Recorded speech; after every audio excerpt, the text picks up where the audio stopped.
Walmart, the retail giant, is known for bustling crowds and bargain deals. But behind its doors lie some of the most shocking and disturbing deaths ever recorded. From bizarre accidents to tragic incidents, these chilling stories reveal a darker side of America's favorite superstore that few expect to hear about. Black Friday, the annual festival of discount madness, where people set alarms for ungodly hours, camp out in parking lots, and go from zero to linebacker the second those store doors swing open. But in 2008, what was supposed to be a day of bargain hunting turned into a tragedy that made everyone stop and ask, when did shopping get this dangerous? It all went down at a Walmart in Valley Stream, New York. The date was November 28, 2008. The time was just before 5 a.m. The scene was utter chaos. A crowd of more than 2,000 shoppers had gathered in the freezing dark, buzzing with the adrenaline of snagging big-screen TVs and kitchen appliances at rock-bottom prices. Tensions were high, excitement was boiling over, and the store doors were not strong enough to hold back a full-blown human tsunami. Among the Walmart employees that morning was 34-year-old Jidimitai Damour, a temporary maintenance worker. He had no idea that his job would place him at the epicenter of a stampede. When the sliding glass doors finally gave way, cracking under the literal pressure of hundreds of eager bodies, the crowd surged forward like a tidal wave. People were not walking in. They were charging, shoving, pushing. Damour was knocked down and trampled, and despite desperate efforts from other employees to help him, the crush of people was too intense. It was pandemonium. Police officers and emergency responders tried to reach Damour, but even they were overwhelmed by the crowd. To make things worse, a pregnant woman and several others were also injured in the stampede. What was most shocking was that some shoppers reportedly got angry when told the store was closing due to the fatal incident, as if a man's life had somehow become a mere speed bump on their way to a half-off blender. Damour's death, caused by asphyxiation from being crushed, sparked nationwide outrage. The idea that a young man could lose his life over retail deals hit hard. Questions flew. Where was the crowd control? Why were proper safety measures not in place? When did saving a few bucks become more important than basic human decency? Walmart faced lawsuits, public backlash, and serious scrutiny. Critics slammed the company for not providing adequate security or planning for such a massive turnout. Damour's family filed a wrongful death lawsuit, and government agencies began reevaluating how retail giants handled major sales events. The incident was not just a freak accident, it was a wake-up call. Since then, retailers have made efforts to better manage Black Friday crowds, with more organized lines, ticket systems, increased security, and even staggered door opening times. But the memory of that morning in Valley Stream lingers, a sobering reminder that unchecked consumer frenzy can have real, human consequences. Because behind every deal is a worker setting up shelves, a person standing by the entrance, someone just trying to do their job, and no one, absolutely no one, should lose their life over a sale. It was the tail end of 2014, just after the holiday chaos. And like many parents, Veronica Rutledge found herself at Walmart in Hayden, Idaho, doing some post-Christmas shopping. She wasn't just any mom, though. Veronica was a 29-year-old nuclear scientist, intelligent, responsible, and deeply loved by her family. She also happened to be a legal gun owner with a concealed carry permit, something not uncommon in her community. That day, she brought her toddler son along for the quick errand. He was just 2 years old, small enough to ride in the front of the shopping cart while she navigated the aisles, likely looking for deals or picking up everyday essentials. What happened next was the kind of thing that seems like it belongs in a darkly ironic cautionary tale, except it was painfully, tragically real. While in the electronics section, Veronica turned her attention away for just a moment. Her purse, which was designed for concealed carry, rested in the cart within reach of her son. Inside the purse was a loaded 9mm handgun, a Smith & Wesson M&P Shield, one of the most popular handguns for self-defense. In the blink of an eye, her toddler managed to unzip the purse, reach in, and pull the trigger. One shot was fired. It struck Veronica in the head, killing her instantly. The store fell into stunned silence as people scrambled to understand what had just happened. Emergency responders arrived quickly, but there was nothing they could do. The news rippled outward, first through the town, then across the country. A child had accidentally shot and killed his own mother in a Walmart. It was shocking, heartbreaking, and surreal. Veronica's husband, Dalton Rutledge, wasn't with them at the time, but he arrived shortly afterward, likely in disbelief and horror. The couple had been visiting family for the holidays and were well known in their community. Dalton later described his wife as a brilliant woman, an amazing person, a dedicated mother, someone who had grown up around guns and knew how to handle them safely. But that's part of what made the incident so deeply unsettling. Veronica was the kind of person who took safety seriously. She didn't flaunt her firearm. She carried it in a purse designed specifically to keep it hidden and secure. But toddlers are curious, fast, and unpredictable, and in those few seconds of innocent exploration, tragedy struck. The story caught national attention, not because it was sensational, but because it raised serious questions about gun safety, about how easily things can go wrong, and about the heartbreaking fact that being responsible doesn't always mean being immune to accidents. It ignited debates about whether concealed carry purses are really safe around children, whether guns should ever be carried into stores, and what can be done to prevent this kind of accident from happening again. In the aftermath, the family was left grieving not only for the loss of Veronica, but also for the unimaginable weight the young boy would someday have to carry, even if he was far too young to understand what had happened. It's the kind of story that forces people to stop and think, not just about policy or rights, but about the very real human cost of a single misstep. There's no punchline here, no ironic twist to wrap it up, just a heartbreaking moment in a Walmart aisle. A moment that shattered a family, shook a community, and served as a sobering reminder that safety isn't just about good intentions. Sometimes it's about anticipating the unthinkable and realizing just how quickly life can change. Back in December 2012, in Houston, Texas, what started as an ordinary night at a Walmart turned into a tragic and deeply troubling event. Shelley Marie Frey, a 27-year-old mother of two, found herself at the center of a deadly encounter that would raise questions about law enforcement, use of force, and the complicated role of security officers in retail spaces. The story begins inside the Walmart store, where loss prevention officers suspected Shelley and two companions of shoplifting. Whether the suspicion was justified or not, the situation escalated quickly. Shelley and her friends attempted to leave the store, but things didn't go as planned.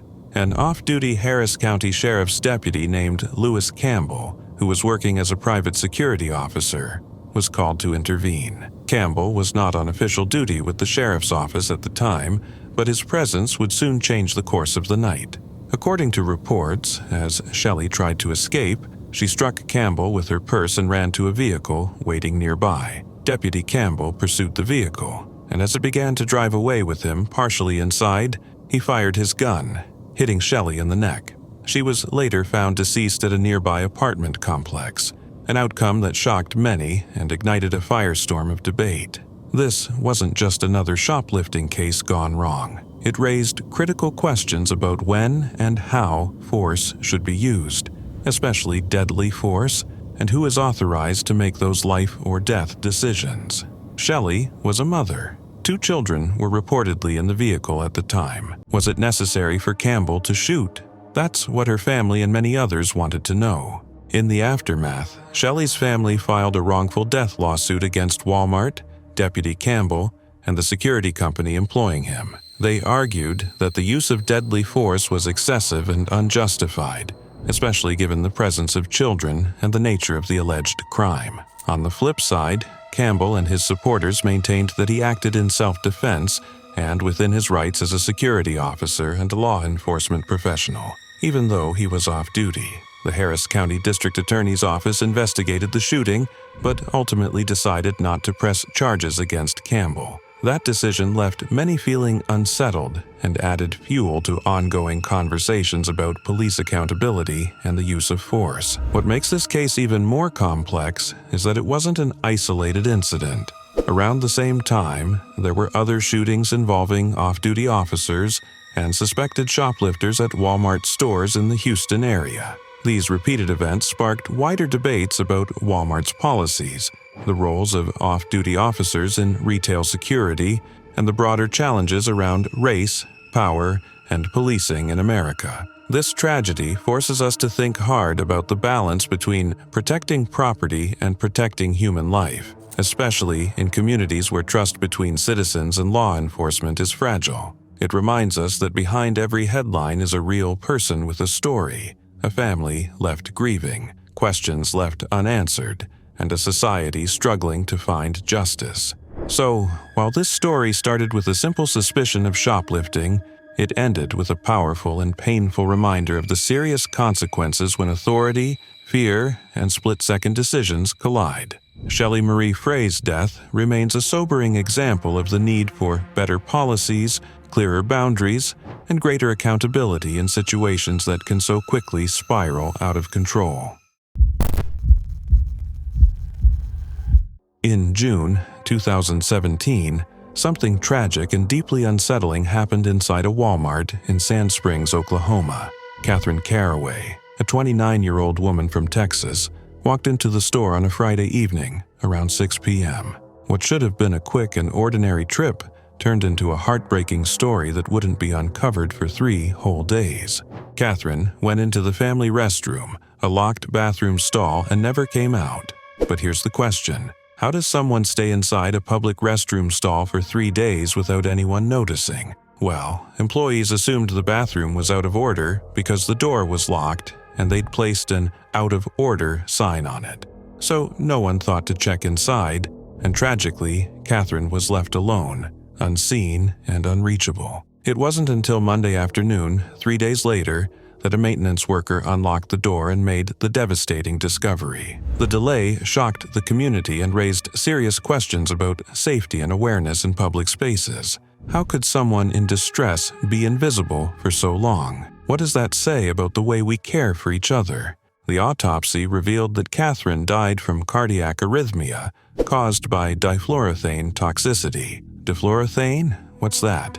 It's a chemical found in common products like compressed air dusters. Those cans used to blow dust off your keyboard or electronics. Unfortunately, some people inhale these chemicals to get high, a dangerous form of substance abuse known as huffing. Investigators found several empty cans of these air dusters in Catherine's vehicle, suggesting she was likely using them shortly before her death. This is the sad part. Huffing may seem like a quick escape, but it's incredibly risky. Difluorothane interferes with the heart's normal rhythm and can cause sudden cardiac arrest, even in otherwise healthy people. Catherine's death shows just how deadly this practice can be. Police found no evidence of foul play or criminal activity. The death was ruled accidental, no villain, no crime, just a tragic accident. But that doesn't make it any less heartbreaking. It also raises broader concerns about addiction, mental health, and how communities and businesses can better support people struggling with these issues. And here's another question.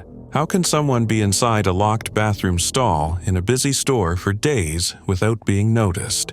It's a chilling reminder of how easy it is for people who are suffering, whether from addiction, mental illness, or loneliness, to go unseen and unsupported. Catherine's story shines a light on that invisibility and urges us all to think harder about safety and compassion in our communities. Her death isn't just a sad accident, it's a call to action. It highlights the urgent need for greater awareness of inhalant abuse, better mental health support, and improved safety protocols in public places, especially ones serving families and vulnerable individuals.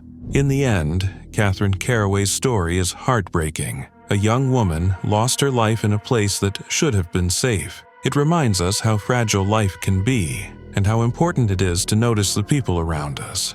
No one should be left alone and unseen when they need help most. On August 3, 2019, An ordinary day in El Paso, Texas, turned into a heartbreaking tragedy that shook not only the local community but the entire nation. What started as a regular shopping trip to a Walmart store quickly became a nightmare when a gunman entered the building and opened fire, killing 23 people and injuring dozens more. This was not just a random act of violence, it was a deliberate attack fueled by hatred, targeting the Hispanic community in a city known for its rich cultural diversity. The shooter arrived at the Walmart armed and ready to cause harm. Before the attack, he posted a manifesto online that expressed hateful and racist beliefs, revealing that his intent was to carry out a mass killing motivated by white nationalist ideology. This made the incident not only a mass shooting, but also an act of domestic terrorism and a hate crime. The fact that someone could plan and execute such a violent act based on racial hatred sent shockwaves through the country and prompted widespread condemnation. The scale of the tragedy was immense. 23 innocent lives were taken that day: mothers, fathers, children, and grandparents. People who had gone to the store to shop, work, or simply spend time with family. Many others were left injured, some critically. The physical and emotional toll on the victims' families and the entire community was devastating and long-lasting. For many, the day remains a painful memory, a reminder of how quickly life can change in an instant. What followed the attack was a powerful display of resilience and solidarity. The city of El Paso, instead of falling apart under the weight of grief, came together to support one another. Community leaders, first responders, and volunteers worked tirelessly to provide aid, comfort, and resources to those affected. Vigils and memorials were held, where people gathered to honor the victims and stand against hate. The unity shown by El Pasoans inspired many across the country and demonstrated the strength of community in the face of tragedy. The shooting also reignited national conversations about gun control, domestic terrorism, and how to prevent such acts of violence in the future. It highlighted the urgent need to address the root causes of hatred and extremism in society. Lawmakers, activists, and citizens debated policies to improve background checks, restrict access to certain firearms, and enhance mental health services. The incident exposed gaps in security and raised important questions about how to balance constitutional rights with public safety. While the tragedy exposed deep wounds, it also brought out inspiring examples of courage and kindness. Stories emerged of strangers risking their own safety to help others escape the shooting. First responders acted quickly and bravely to save lives, and communities across the country showed support for El Paso through donations, messages of hope, and calls for change. These acts of bravery and compassion were a silver lining amid the darkness, and demonstrated humanity's ability to rise above hate. In the legal aftermath, the shooter was arrested and charged with capital murder and hate crimes. The trial served as a reminder of the consequences of such violent actions and the importance of justice for the victims and their families. It also brought renewed focus on the broader issues of domestic terrorism and hate-based violence, pushing for stronger preventative measures at every level of government. The El Paso Walmart shooting is a painful chapter in America's ongoing struggle with gun violence and hate crimes. It serves as a solemn reminder of how hatred can tear communities apart, but also how resilience and unity can help heal those wounds. Remembering the victims and learning from this tragedy is essential in the effort to build a safer, more inclusive society. It challenges us all to reflect on the values we hold and the kind of communities we want to create. In the end, the story of El Paso is not just about loss, it's about the power of people coming together to fight hate with hope, violence with kindness, and despair with determination. It's a call to action for everyone to stand against hate in all its forms and work toward a future where such tragedies become a thing of the past.